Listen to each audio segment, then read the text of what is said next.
Hello दोस्तों, स्वागत है आपका संजय लॉजिक चैनल पे।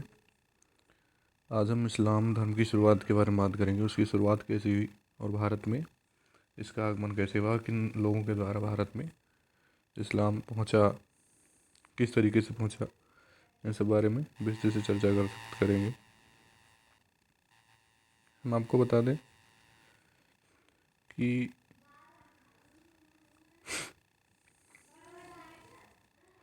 इस्लाम धर्म की शुरुआत अरब देश में हुई थी, मक्का शहर से। मक्का शहर में इस्लाम धर्म की शुरुआत हुआ। वहाँ के मक्का नामक शहर में सन 570 ईस्वी में हज़रत मोहम्मद का जन्म हुआ था। सन 570 ईस्वी में हज़रत मोहम्मद का जन्म हुआ था।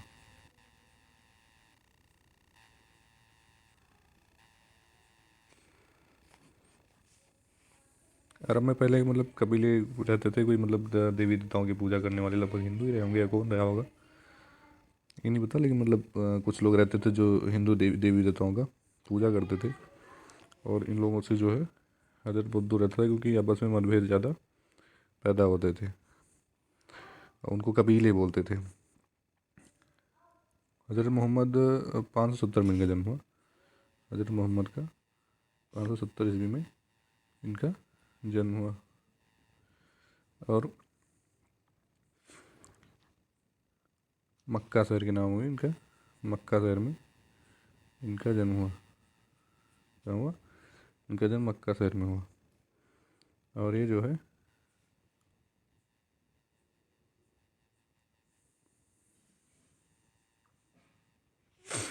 उस समय अरब के अनेक छोटे छोटे जगहों पे कबीले धर्म के लोग रहते थे। बहुत सारे देवी देवताओं की पूजा करते थे।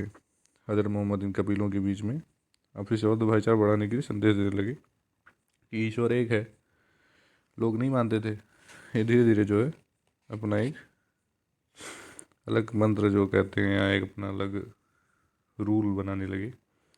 और रूल के हिसाब से लोगों को चलना सिखाने के लिए अपनी अलग ही रूल जो प्रस्तावित करना चाहे, अपने हिसाब से लोगों को करना चाहे, जिससे जो आपसी मतभेद रहे वो थोड़ा दूर हो जाए लोगों का। ऐसे होते करते मतलब सरल तरीके से इन्होंने जो है अल्लाह को की सीधे और सरल तरीके से प्रार्थना करनी चाहिए। इन्होंने कहा लोगों से, यह संदेश देने लगी कि ईश्वर एक है और एकमात्र अल्लाह की सीधे और सरल तरीके से प्रार्थना करनी चाहिए। लोग कहते हैं कि मतलब कहीं बकरी चरा रहे थे, वहाँ पे एक पत्थर में मिला था जो है, उसमें उसी पत्थर में इनको बताते हैं कि वो मिला था एक कुरान की किताब जो आज चल रही है। बोलते हैं कि वही चीज़ें हैं जो मिली और इन्होंने पढ़ा, और उसमें इनको सारे उपदेश उसमें दिए हुए थे। उस हिसाब से लोगों को बताना शुरू किया कि आप लोग ऐसे करिए, और ये अल्लाह ने इस किताब को भेजी है। और मोहम्मद इनके प्रथम पैगंबर बने। तो इन्हें पैगंबर मानने लगे कि मतलब ये किताब इनके हाथ में पहली बार आई, तो मतलब एक पत्थर पे लिखा हुआ था, उसी को किताब में कन्वर्ट कर दिया। तो बोलते हैं कि मतलब ये प्रथम पैगंबर हैं। इनके मतलब भेजे हुए दूत जो बोलते हैं हम लोगों में, वैसे बोलते हैं प्रथम पैगंबर हैं। और इन्हें उस किताब का संरक्षक बना दिया गया। उस बात का उसी हिसाब से, उसी रूल के हिसाब से लोगों को बताने लगे कि अल्लाह एक है और अल्लाह को ही मानना चाहिए।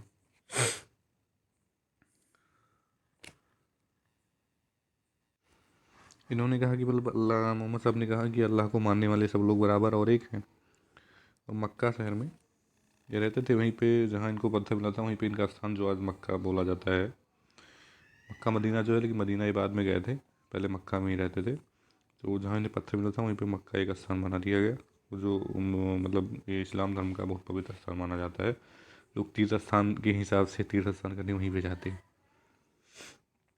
प्रारंभ में ये मक्का से कई लोगों ने मोहम्मद साहब की बातों का विरोध किया था। यहाँ तक कि मोहम्मद साहब को मक्का छोड़कर अलग जाना पड़ा जो मदीना है। तो ये 622 ईस्वी में लगभग दूसरा शहर मदीना जाना पड़ा। कब गए? 622 ईस्वी में जो है दूसरे शहर मदीना गए। कहाँ गए? मदीना गए।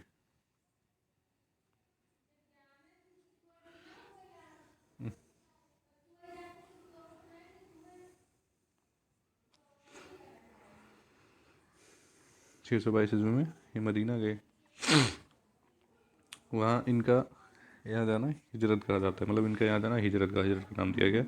इसी समय से मुसलमानों की हिजरी संवत प्रारंभ होता है, मतलब मुसलमान का जो संवत, जैसे हम लोगों का संवत 2072 या 73 को चल रहा है, ऐसे हम लोग का विक्रमादित्य के जन्म के हिसाब से चल रहा है, वैसे इनका भी संवत जो है हिजरत है। जब ये मदीना मक्का छोड़कर मदीना गए थे तब से इनका संवत प्रारंभ होता है। और ईसाइयों का है एक से, जो हम लोगों के यहाँ भी ईसाइयों के हिसाब से चलता है सब कुछ, सन एक से चल रहा है, उसी को ईस्वी बोलते हैं। उसी तरह हिजरत इनका जो है, इनका संवत चलता है, प्रारंभ होता है। मदीना में ही पवित्र कुरान की रचना हुई, मदीना में ही पवित्र कुरान की रचना हुई तथा यही पर उनकी शिक्षाओं की निश्चित रूप मिला। धीरे धीरे अरब के सारे जो मतलब कबीले रहते थे, जो वहाँ पे जाति जो भी नहीं, कबीले जाति या हिंदू धर्म जो भी रहा हो पहले के हिसाब से, वो सारे मोहम्मद साहब की बातें मानने लगे और इस्लाम धर्म अरब देश में प्रारंभ होकर दुनिया के कई देशों तक फैला। कई लोग मतलब इस्लाम धर्म को अपना बनाने लगे, अपनाने लगे। कई लोग इस्लाम धर्म के रास्ते पर चलने लगे अल्लाह एक के हिसाब से और पैगंबर मोहम्मद साहब के हिसाब से, मतलब दो धर्म दो भगवान इसमें भी हो गए लगभग। अल्लाह को भी पूछते हैं, मोहम्मद साहब को भी पूछते हैं। मोहम्मद साहब की मृत्यु 632 में हो गई। मोहम्मद साहब की मृत्यु 632 में हो गई और इस्लाम के 3 बुनियादी सिद्धांत दिए गए। मोहम्मद साहब की मृत्यु 622 ईस्वी में हुई। मृत्यु कब हुई? 622 ईस्वी में हुई। 622 ईस्वी में हुई। मोहम्मद साहब की मृत्यु 622 ईस्वी में। इस्लाम के 3 बुनियादी सिद्धांत हैं।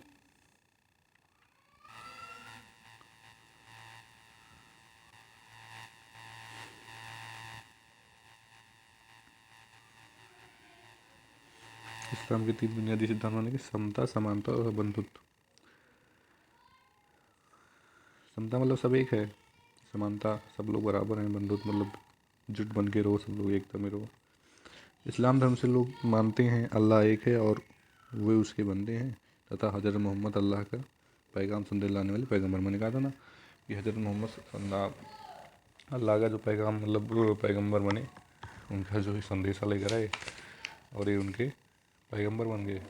ऐसे अल्लाह के बाद में कई लोग आए हैं, उनको हमें नहीं पता है इन सब चीज़ों में, तो बड़ी मामला है, वही लोग जानते होंगे। बट कई लोग आज तक के कई लोग आए हैं पैगम्बर बन के इनके। मोहम्मद साहब की शिक्षाएं हैं कलमा, नमाज, रोज़ा, ज़कात, हज। मतलब इन्होंने कहा था कि मतलब अल्लाह एक है और मोहम्मद साहब उसके पैगंबर हैं। मतलब अल्लाह के बाद पहला पैगंबर मोहम्मद साहब हैं, तो दोनों भगवान ही हुए लगभग, दोनों को मानते हैं। नमाज 5 बार पढ़ना चाहिए इन्होंने कहा। और रमज़ान के पवित्र महीनों में रोज़ा व्रत रखना, रमज़ान के महीनों में 1 महीने का व्रत लगभग रखा जाता है। इनमें ज़कात होती है जो अपनी उपार्जित आय की 40वां हिस्सा गरीबों की सहायतार्थ देना होता है। हज जो मक्का मदीना जाते हैं लोग, तीर्थ यात्रा जो होता है, ये बोल रहे हैं कि पूरे जीवन में एक बार मक्का की तीर्थ यात्रा करना चाहिए। मक्का मदीना अलग अलग है, अरब में ही लेकिन अलग अलग है। मक्का में इन्होंने इस धर्म की शुरुआत मक्का में की थी और अपना सिद्धांत जो लागू किया था समता, समानता, बंधुत्व, ये मदीना में किया था। और इनकी मृत्यु भी मदीना में ही हुई थी 632 में। और इनका जन्म हुआ था 570 ईस्वी में। जन्म कब हुआ था? 570 में। 570 ईस्वी में इनका जन्म हुआ और 632 में इनकी मृत्यु हो गई। 632 में इनकी मृत्यु हो गई। मृत्यु हो गई 632 में इनकी मृत्यु हो गई। और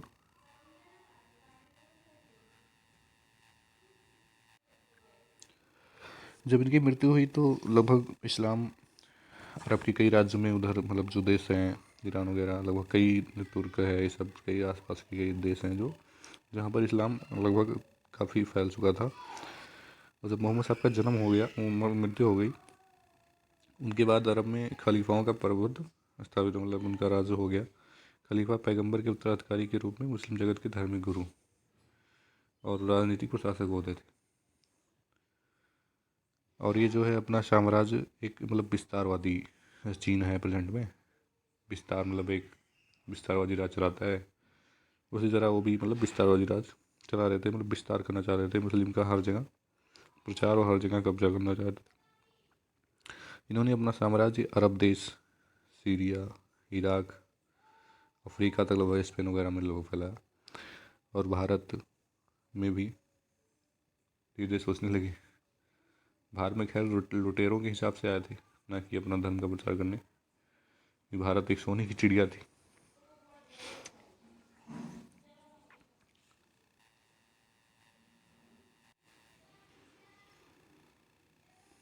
ये पैगंबर की फ़ोटो बताते हैं, पत्थर है जो, ये सब बताते हैं लोग कि मिला था यहीं पे पत्थर, ये जो अल्लाह ने लिख कर दिया। सिंध एक प्रांत था, पाकिस्तान में शायद है, और इस प्रांत मतलब एक समुद्री तटीय पे लगा रहा, एक उदारवादी था, मतलब उच्च में था, पहाड़ी इलाका था लगभग। तो यहाँ पे लोग जल्दी नहीं देख पाते थे कि मतलब कोई क्या आ रहा है, कैसे अटैक कर रहा है, तो ज़्यादा ध्यान भी नहीं देते। और हिंदुस्तान में भारत में क्या था कि लोग राजपूतों का शासन था, अलग अलग लोगों का शासन था। और इससे क्या था कि लोगों में मतलब आपस में किसी की पटती नहीं थी, यहाँ से देखो तो किसी का बैठता नहीं था, फुटमत बहुत ज़्यादा थी। इसलिए लोगों में इसी फुटमत का मतलब फ़ायदा उठाकर ये लोगों ने भारत के सिंध प्रांत पर कब्जा किया। पहला राजा राजा दाहिर को पराजित कर दिया, सिंध पर अरबों का राज स्थापित किया। कई अरब व्यापारी जो इस्लाम धर्म को मानते थे, पर भारत के पश्चिमी तट पर व्यापार करने आते थे, वहाँ के बंदरगाह थे, उस पर वो छोटी छोटी बस्तियाँ बनाकर रहने लगे।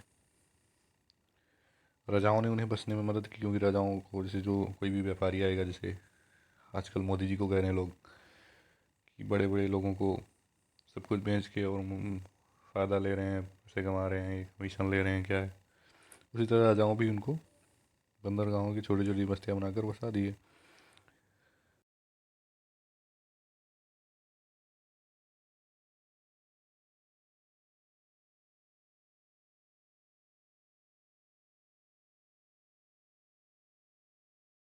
अरब व्यापारी जो इस्लाम धर्म को मानते थे, भारत में रहने लगे। राजाओं के सहायता से लोग रह रहे थे। भारत के उत्तरी हिस्से में इस्लाम धर्म की जानकारी ईरानी शरणार्थियों के द्वारा आई थी। सन 900 ईस्वी के लगभग ईरान देश जो है 900 ईस्वी के लगभग ईरान देश तुर्क कबीले हमले कर रहे थे। मतलब तुर्क कबीले जो पहले थे, इस्लाम धर्म के अपनाने के पहले जो लोग रहते थे, वो लोग जो उनको कबीले बोलते थे, तुर्क कबीले हमले कर रहे थे ईरान पर। इन मामलों से बचने के लिए कई ईरानी लोग भारत आए, मतलब शरणार्थी बनकर आए। मतलब एक मोहम्मद बिन कासिम ने आक्रमण करके सिंध प्रांत को अपने कब्जे में लिया, राजा दाहिर को हरा करके। और दूसरा जो है अरब व्यापारी व्यापार के रास्ते से आने लगे, दो प्रकार से ये मुस्लिम का आगमन हो गया। और तीसरा जो है तुर्क कबीले जब ईरान पर हमला करने लगे, तो ईरान में भी मुस्लिम धर्म काफ़ी ज़्यादा फैला हुआ था, तो वो लोग भी शरणार्थी बनकर भारत में आने लगे इन हमलों से बचने के लिए। और उनमें से कई लोग कारीगर थे, कई लोग संत थे, कुछ सिपाही भी आए जो भारतीय शासकों की सेनाओं में शामिल हो गए। ईरानी लोग मुसलमान थे, इनके संपर्क में आकर बहुत से लोग को इस्लाम के बारे में जानकारी मिली। 12वीं शताब्दी के अंतिम दशक तक से भारत के तुर्क लोगों ने अपना साम्राज्य राज्य स्थापित किया था। इस समय तक तुर्क लोग भी इस्लाम धर्म मानने लगे थे। तुर्कों के साथ बड़ी संख्या में ईरानी, अफगानी, खुरासानी लोग भी भारत आकर बसे। 12वीं शताब्दी से 16वीं शताब्दी के बीच कई ऐसे संत हुए जो कबीर, नानक, तुकाराम, इंडियन है सारे, मतलब भारत के हैं, तुकाराम, रामानंद, उन्हें साधारण भाषा में दोहे और गीत गाए, ईश्वर के प्रति भक्ति भाव से भरे थे। इन्हीं भक्तों संतों की तरह कई मुसलमान संत भी थे, सूफी संत कहलाते हैं। इनमें सूफी संत जो रहते हैं, सूफी संत द्वारा भी कई लोग आए, मतलब मुस्लिम इस्लाम जो है सूफी संत के द्वारा भी कई लोग आए भारत में, तो 4 या 5 बार लगभग आए। एक मोहम्मद बिन कासिम जो आक्रमण करके राज अपना लिया, राज अपना लिया, राजा हो गया सिंध का। दूसरा अरब व्यापारी के द्वारा आया, तीसरा सूफी संत के द्वारा आया, चौथा ईरान के शरणार्थी बनकर आया। 4 बार लोग आए। सूफी संतों के विचार भक्त संतों के विचार से मिलते जुलते थे। सूफियों ने इस बात पर जोर दिया सच्चे दिल से अल्लाह को प्रेम करना और अपने बुरे कामों पर पश्चाताप करना अल्लाह को पाने का सही तरीका है। इन संतों के विचारों की मदद से हिंदू और मुसलमान लोगों ने एक दूसरे की धर्म की समान बातें समझी। लोगों के बीच विचार बैठने लगा कि ईश्वर एक है। ईश्वर अल्लाह परमेश्वर भगवान जैसे नामों से जाना जाता है। मिले जुलने से कई फायदे हुए। इनसे कुछ वो लोग सीखे, उनसे कुछ ये लोग सीखे। बताया जाता है कि भारतीयों ने अरबों से क्या सीखा, तो बताते हैं कागज़ बनाना, चरखे से सूत निकालना अरबों से सीखा गया था। भारत में पहली बार मतलब अरबों ने ऐसा किया था। सिले हुए कपड़े, सलवार कमीज, खाना बनाने का।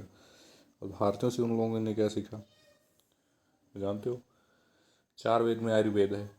आयुर्वेद से हम लोग जो पूरा विज्ञान डॉक्टरी जो है आजकल पढ़ते हैं, बहुत पहले से चल रहा है। भारत में हिंदू धर्म, सनातन धर्म जो है, इनके यहाँ आयुर्वेद व्यवस्था, चिकित्सक व्यवस्था बहुत पहले चल रही है।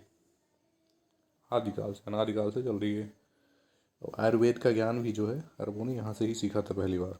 मतलब चिकित्सा शास्त्र पहली बार अरबों ने यहाँ से सीखा था। ज्योतिषी सीखा था, गणित बहुत दिन से चल रहा है, शतरंज का खेल चल रहा है, कई चीज़ें हैं, संख्याओं का गणना करना, ये सब जो है अरबों ने हिंदुस्तान से सीखा था। इन्हें कुछ नहीं पता था इनके बारे में। तो आप लोगों ने समझा कि अरब व्यापारी सूफी संत राजा दाहिर मोहम्मद बिन कासिम ने जो है यहाँ पे अपना राज स्थापित करके कई लोगों की तरह आया जो है। मतलब मुस्लिम कई लोगों के कई द्वारा आए, सूफी संत हो गए या राजा हो गया, कई लोग।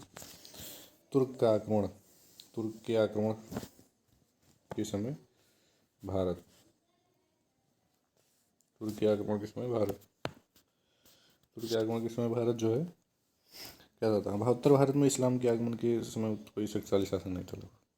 11वीं शताब्दी में 1100 के आसपास कोई भारत में 100 से भी अधिक छोटी छोटी राजनीतिक इकाइयाँ राज्यों में विभक्त हो चुका था। कई राजपूत अलग अलग मतलब जैसे जिला है, ये जिला 2-4 जिला मिला के एक राज हो गया। छोटे छोटे कई लोग जो है अपने अपनी, पाकिस्तान भी एक इसी में था, बांग्लादेश भी इसी में था। मतलब ऐसे छोटे छोटे राज कई लोग सब अपने अपने अलग अलग राज चला रहे थे। और व्यक्तिगत महत्वाकांक्षा प्रति तो इस राजस्थान में चलना उस युग को वो ये युग था 12वीं शताब्दी 11वीं शताब्दी 1000 से 12वीं शताब्दी तक। वो एक ऐसा युग था जिसको राजपूत युग कहा जाता था। मतलब टोटल राजपूतों का ही शासन चलता था। भारत पर सब राजपूत ही राज करते थे उस टाइम के समय। जब तुर्क भी जो मतलब मुस्लिम इस्लाम धर्म अपनाने लगे थे तब तक, तो उस समय जो है राजपूत युग था। राजपूत युग था कब था? 1200 से 1200 लगभग 1000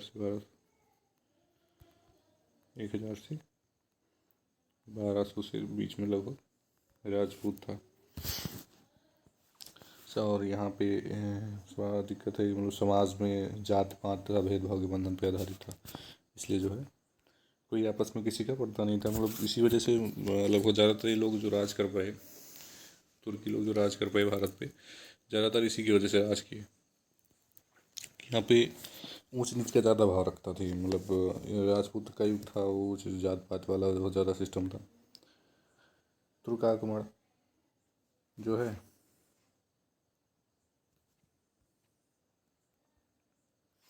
उन दिनों भारत में कई छोटे छोटे राजवंश थे। उत्तर भारत में लगभग उत्तर भारत कहा जाता है, जैसे पंजाब हो गया, जम्मू कश्मीर, उधर लाहौर वगैरह सब हो गया, गुजरात, मध्य प्रदेश, उत्तर प्रदेश, ये सब चीज़ें उत्तर भारत कहलाती हैं। उत्तर भारत में लगभग तोमर थे, गढ़वाल थे, चंदेल, चालुक्य जैसे राजपूत वंश उनके राज थे। तुर्कों ने जिनका राज ईरान, अफगानिस्तान, तुर्किस्तान में था, वो अफगानिस्तान कब्जा कर लिए थे, राज ईरान भी कब्जा कर लिए थे, और भारत में भी अपना राज फैलाने का चाहते थे, सोच रहे थे। इसमें पहले से उसके बाद मतलब राजा दाहिर के शासन में मोहम्मद बिन कासिम के बाद दूसरा जो आक्रमणकारी था उसका नाम था महमूद गजनबी। इन्होंने 1000 ईस्वी में आक्रमण किया पहला। कई छोटे छोटे मतलब राजाओं से इनका लड़ाई चली, राजपूतों से इनकी लड़ाई चली। महमूद गजनवी कौन था? महमूद गजनवी ये मध्य एशिया, जैसे मतलब अफगानिस्तान के एक छोटे से राज्य का स्वामी था। मतलब एक पैगंबर साहब का उत्तराधिकारी या खलीफा जो भी हो। मतलब जो मोहम्मद साहब के बाद में, जो उनके बाद में जो संत बने हैं, जो जैसे एक बड़े संत बने मोहम्मद के बाद में, उनको खलीफा बोलते थे लोग। और कहा जाता है कि मोहम्मद के बाद में उनके कोई दामाद थे या कौन बना था, उसके बाद ऐसे उत्तराधिकारी बनते गए। तो वह राज का पैगंबर साहब के उत्तराधिकारी या खलीफा के साम्राज्य से स्वतंत्र हो गए थे। तो जैसे जो पैगंबर थे वहाँ के, उनके साम्राज्य से ये स्वतंत्र होकर अलग अलग राज्य अपना जो है बना लिया था। ये सुल्तान कहला, मतलब ये सुल्तान अपने आप को कहलाता था। मतलब ये सुल्तान बना अपने आप में, लोगों से सुल्तान कहलाता था। उसी वही यहाँ पे आके जब किया तो सल्तनत सुल्तान उसी के हिसाब से पड़ा इंडिया में जब शासन किया था। मोहम्मद गजनवी जो है, महमूद गजनवी, तुर्क लोगों द्वारा पहला बड़ा हमला हुआ जब गजनी राज तुर्क लोगों द्वारा पहला बड़ा हमला तब हुआ जब गजनी राज अफगानिस्तान के महमूद गजनवी नाम के तुर्क राजा ने भारत पर हमला किया। और भारत पर वो राज नहीं करना चाहता, इसको मैंने बताई आपको, मैं भारत पर राज नहीं करना चाहता था, वो यहाँ पे लूटना चाहता था। धन उसको मतलब सुनाई पड़ा था, भारत एक सोने की चिड़िया चक्कर था ना, मतलब इसी वजह से वो लूटना चाह रहा था। और उन्हें सेना बनाने के लिए धन जुटाने की कोशिश कर रहा, मतलब धन लूट के लिए वहाँ सेना बना के। और ईरान पे भी, ईरान, खुरासन और अरब वगैरह में, अफगानिस्तान में पूरा अपना राज स्थापित करना चाहता था।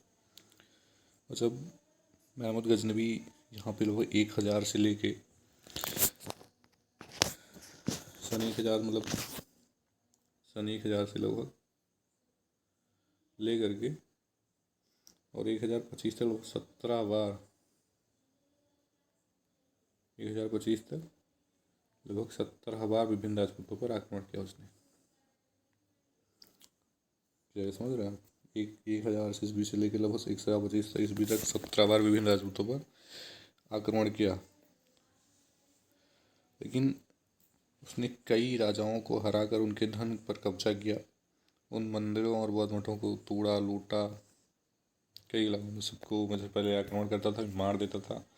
और जो उनके यहाँ जो कर वगैरह थे वसूल के रखे रहते थे, पैसे वगैरह सारे लेके निकल जाता था। मतलब कई 17 बार कई लोगों पर इसने आक्रमण किया, कई लोगों को लूटा। पूरा मतलब लगभग उत्तर भारत को खोखला बना दिया, एक हिसाब से लूट के एकदम खोखला कर दिया कई राजाओं को। मतलब 17, हम लोग समझ रहे हैं, 17-18 राज्य, कई राज्य इन्होंने लूट के ख़त्म कर दिया। और इसमें एक सोमनाथ मंदिर भी थी जिसको इसने लूटा था, उसको बहुत माइंड से लूटा था इसने। वहाँ की जो मंदिर थी वो सूर्य की किरण से टिकी रहती थी। अंदर मंदिर में मतलब चौखट था, वो चौखट पे एक पत्थर लगा हुआ था, और जो सूर्य की किरण थी उस सूर्य की किरण उस चौखट पे पड़ती थी। चौखट से जो किरण ट्रांसफ़र होकर उस मंदिर की मूर्ति पे पड़ती थी, उस मूर्ति उसी किरण से ऐसे रुकी रहती थी। मतलब कैसे रुकी कहा जाता है ऐसे, ये उस मंदिर को भी लूटा। लोग जो वहाँ के जनता थी सब अपने मतलब घर से सारे पैसे गहने जो भी थे लाए, बोले कि आप ले लीजिए और मंदिर को मना तोड़िए। लेकिन उसने कहा कि मेरी एक पहचान होनी चाहिए। पहचान के लिए मतलब उनको पैसे भी लिए जो लाए थे, और मंदिर को भी तोड़ दिया और वहाँ से निकल गया। मंदिर को तोड़ के बोल तो कई लोग बताते हैं उठा ले गया था, उस मूर्ति को लेकर चला गया था।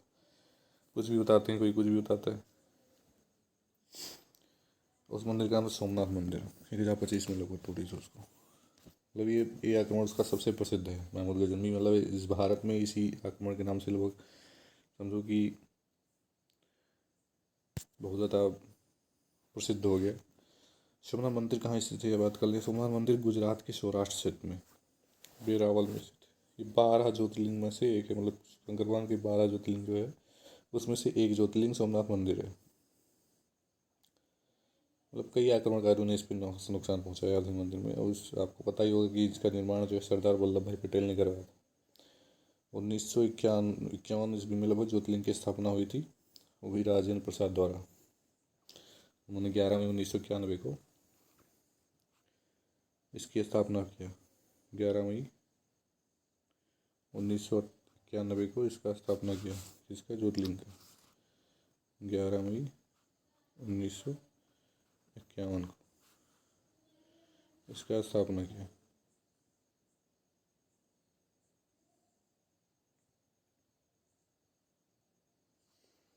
इसका स्थापना किया?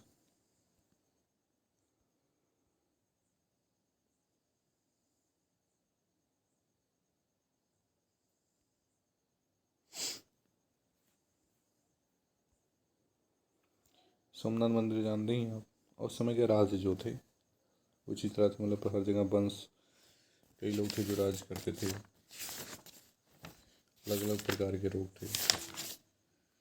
मतलब राजपूत भी थे 950 से 1250 ईस्वी के बीच में लगभग। चौहान थे, भट्टी थे, लोमड़ थे, पर्वगुप्त थे, दरत थे। चालुक्य वंश था एक, ये बहुत ज़्यादा प्रसिद्ध है। चालुक्य और चौहान ये दोनों लगभग 1000 ईस्वी के आसपास में बहुत ज़्यादा ही प्रसिद्ध थे। ये वंश एकदम समझ लीजिए कि मतलब उस समय के हिसाब में उत्तर भारत में ज़्यादा ही इनका बोलबाला था। एक अलबरूनी था, आपको बता दें कि एक अलबरूनी नाम का था, पूरे हान महमद बिन कासिम। ये अलबरूनी जो था ये महमूद गजनी के साथ आया था। अलबरूनी का पूरा नाम है अब्बू रहमान। अलबरूनी का पहला नाम था जो है अब्बू रेहान मोहम्मद बिन कासिम। इनका जन्म 973 ईस्वी में कीमा मध्य एशिया में हुआ। मध्य एशिया वही अफगानिस्तान के बाद तक ईरान वगैरह में लगा हुआ होगा। और ये महमूद गजनी के समकालीन था। ये भारत आया था, उसने आज संस्कृत भाषा, भारतीय दर्शन, ज्योतिषी शास्त्र का अध्ययन के अलावा पुराणों का अध्ययन करने वाला प्रथम मुसलमान अलबरूनी था। अगर आपको तो देखा जाए कि मतलब पुराणों मुस्लिम में सबसे पहले पुराण किसने पढ़ा, तो अलबरूनी ने पढ़ा था। मैंने पढ़ा था, वो अलबरूनी ने पढ़ा था। पुराणों को सबसे पहले अलबरूनी ने पढ़ा था।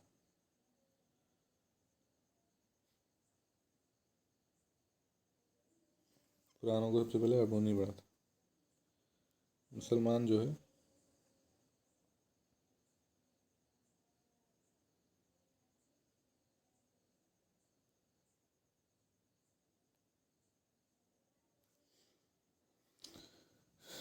विदेश तरीके भी मतलब अलबरूनी ने अपनी पुस्तक किताब उल हिंद लिखी। एक पुस्तक लिखी जो किताब उल हिंद नाम की थी, तहकीक हिंद उसका नाम था। जो 80 तौर तरीके थे उसमें और 80 अध्यायों में विभाजित था। कहने का मतलब वो 11वीं शताब्दी में उन्होंने लिखा था।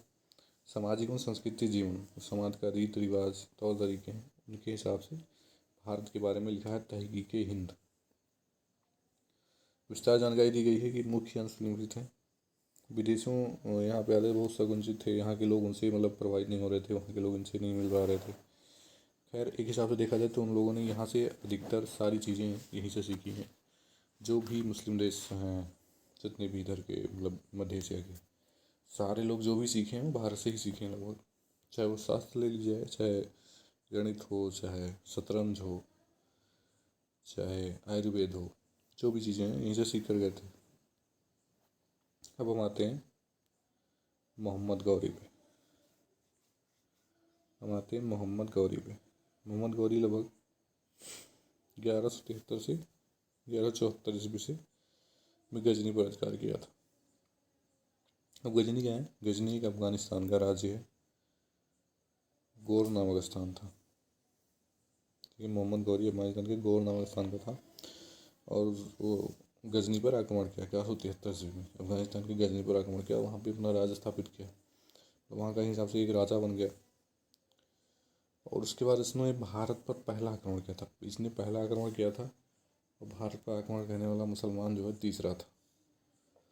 कौन था भारत पर आक्रमण करने वाला मुसलमान? तीसरा था मोहम्मद गौरी। भारत पर आक्रमण करने वाला मुसलमान जो है तीसरा मुसलमान था। और इन्हें 1147 में मुल्तान पर आक्रमण किया। मुल्तान पर विजय करने के बाद गौरी ने गुजरात पर आक्रमण किया और यहाँ उसे चालुक्य वंश के राजा मूलराज द्वितीय ने अपनी साहसी विधवा नायिका देवी के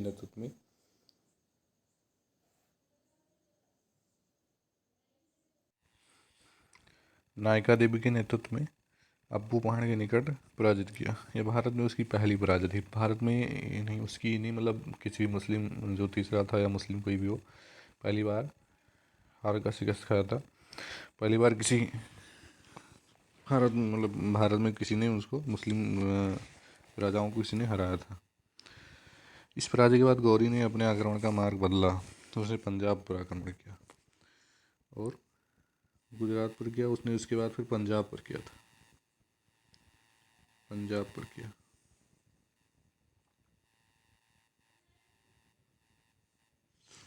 पंजाब पर आक्रमण किया।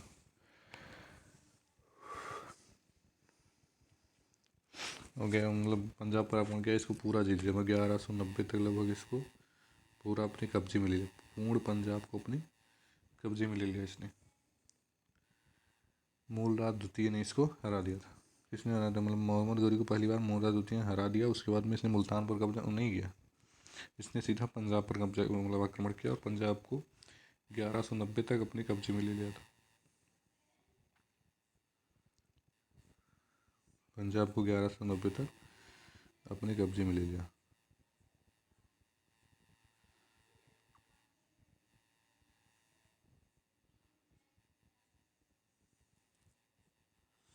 पंजाब को 1190 तक अपने कब्जे में ले लिया और पूर्ण इसने जीत लिया था।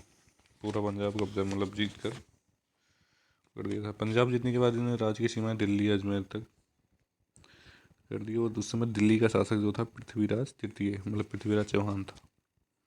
और इसका जो इसकी सीमा थी वो पृथ्वीराज चौहान के राज से मिलने लगी।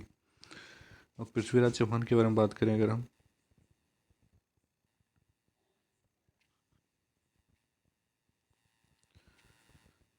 तो पृथ्वीराज चौहान दिल्ली का शासक था। वो भारत का महान शासक था और योद्धा भी था। जिन दिनों मोहम्मद गौरी भारत पर आक्रमण कर रहा था, उस समय चौहान वंश का राजा जो पृथ्वीराज चौहान भी अपने राज्य की विस्तार करने में लगे हुए थे।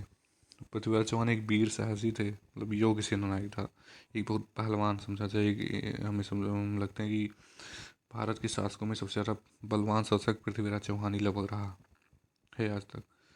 उन्होंने कई राजपूत शासकों को पराजित किया। इनमें चंदेल शासक परमारदेव भी था। अलाउद्दौल के नाम पर परमारदेव किया। अलाउद्दौल नाम के लोक प्रसिद्ध सेना नायक ने भीषण युद्ध किया था, मारे भी गए थे युद्ध में।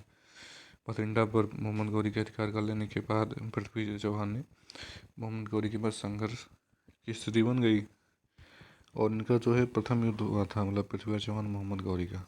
मोहम्मद गौरी हैं, पृथ्वीराज चौहान ने भारत के हीरो कहे जाते हैं। लगभग तराइन के युद्ध कहा जाता है जो प्रथम युद्ध हुआ इनका, इसको तराइन का युद्ध बोलते हैं, जो कि 1191 हरियाणा के करनाल जिले में हुआ था। 1191 में हरियाणा के करनाल जिले में हुआ था। मोहम्मद गौरी एक अपने हिसाब से लड़ाई करता। पहली बात तो एक बार तो हार ही चुका था, दोबारा फिर इनसे भी हारने वाला ही है, इनसे भी नहीं जीतेगा। तो इसको क्या बोलते हैं? तराइन का युद्ध बोलते हैं। 1191 हरियाणा के करनाल जिले में हुआ। इसको क्या बोलते हैं? तराइन का युद्ध कहते हैं, तराइन का प्रथम युद्ध कहते हैं। मोहम्मद गौरी तथा पृथ्वीराज चौहान के मध्य पहला युद्ध तराइन में हुआ 1191 में। और इस युद्ध में बताया ना, ये हार गया। हारने के बाद भाग गया। जानते ही एक जो राजा थे, हिंदू राजा जो भी कोई भी हो, इसमें नरम हो जाते हैं, तो दयालु होते हैं। छोड़ दिया और मोहम्मद गौरी ने भाग गया वहाँ से। शांत नहीं रहा, 1 साल तक बैठा। 1 साल तक बैठा, उसके बाद फिर आया। 1 साल तक बैठा, उसके बाद फिर आया। अपनी सेना को शक्तिशाली बनाकर उनसे ज़्यादा और ज़्यादा शक्तिशाली बनाकर अपनी सेना को फिर आया। और उसने 1992 में, इसको क्या बोलते हैं? तराइन का द्वितीय युद्ध। 1 साल बाद 1992 में फिर आक्रमण किया। कहाँ किया? दिल्ली पर, पृथ्वीराज चौहान के राज पर। और आक्रमण करने के बाद दोनों के बीच एक बार पुनः तराइन के मैदान में भीषण युद्ध हुआ, करनाल जिले में जो हरियाणा का है। भीषण युद्ध हुआ। इस बार कौन हारा? पृथ्वीराज चौहान ने हार गए। पृथ्वीराज चौहान हार गया। लड़ा, दयालु नहीं बनना चाहिए, इसलिए कहते हैं दयालु नहीं बनना चाहिए। लगे कि मेरे राज्य के लिए एकदम कीटनाशक की तरह है, तो उसको दया करने की उसके ऊपर कोई ज़रूरत नहीं है। हार गया। मोहम्मद गौरी ने 94 ईस्वी में कन्नौज के शासक जयचंद के चंदावर नामक स्थान पर पराजित किया। मतलब उसके सेनानायक कई जगह अपना विजय, मतलब उत्तर भारत में पूरा शासन कर लिया। मतलब एक हिसाब से देखा जाए कि पृथ्वीराज चौहान को हराने के बाद इसे पूरे उत्तर भारत में अपना शासन जमा लिया। और लगभग मोहम्मद गौरी की मृत्यु हो गई 1206 ईस्वी तक। लगभग संपूर्ण उत्तर भारत उसके अधीन हो चुका था। और जो 1192 में मतलब तराइन युद्ध निर्णायक सिद्ध हुआ, मोहम्मद गौरी की जीत ने तुर्कों के लिए भारत के द्वार खोल लिए थे। और इसी बार लगभग सल्तनत काल की शुरुआत भी होती है, जो हम आगे बात करेंगे सल्तनत काल के बारे में अगली वीडियो में। हम बात करते हैं मतलब तुर्कों की जीत का कारण लगभग क्या होता है। तुर्क जीतते क्यों थे भारत के राजाओं से, ये जीत क्यों जाते थे, इन सब चीज़ें में बात करेंगे।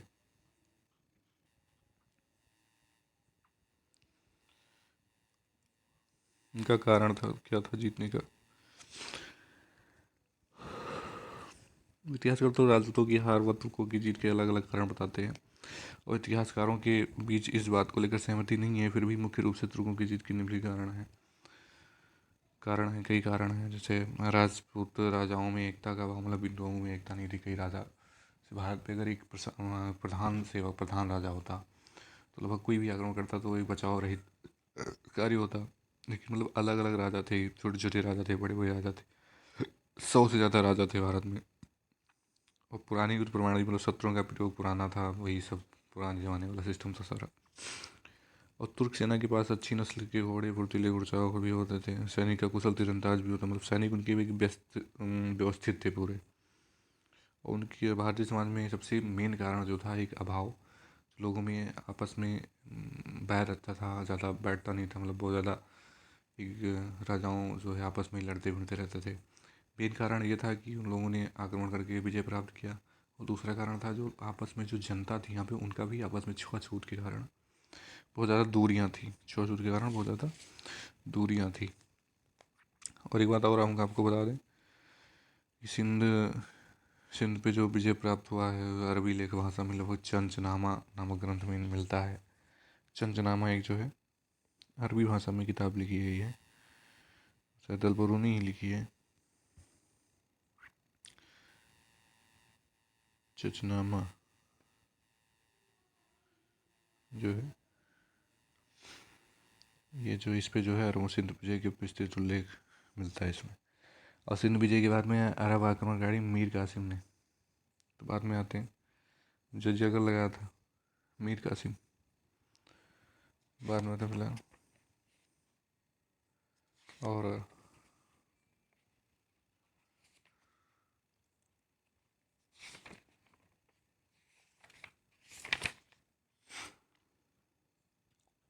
मोहम्मद गौरी का सेनानायक जो था इख्तियारुद्दीन मोहम्मद बख्तियार खिलजी, ये बिहार को जीतने के पश्चात नालंदा और विक्रमशिला विश्वविद्यालयों को नष्ट कर दिया था। बिहार में नालंदा था, विक्रमशिला था। नालंदा तो जानते हो 1 महीने तक किताबें चली थी वहाँ पे, विष्णुगुप्त के द्वारा उसको बनाया गया था। 1 महीने तक उसकी किताबें हिजरत, मतलब मोहम्मद साहब को मक्का छोड़ के मदीना जाना हुई हिजरत का संबंध कहलाता है, तो आपको पता ही है। तो दोस्तों आपको अगर ये वीडियो हमारी बताई हुई बातें कुछ समझ में आई हों, अच्छा लगा हो कुछ, तो आप हमारे चैनल को सब्सक्राइब जरूर करिएगा। आगे ही हम ऐसे वीडियो बनाते रहेंगे।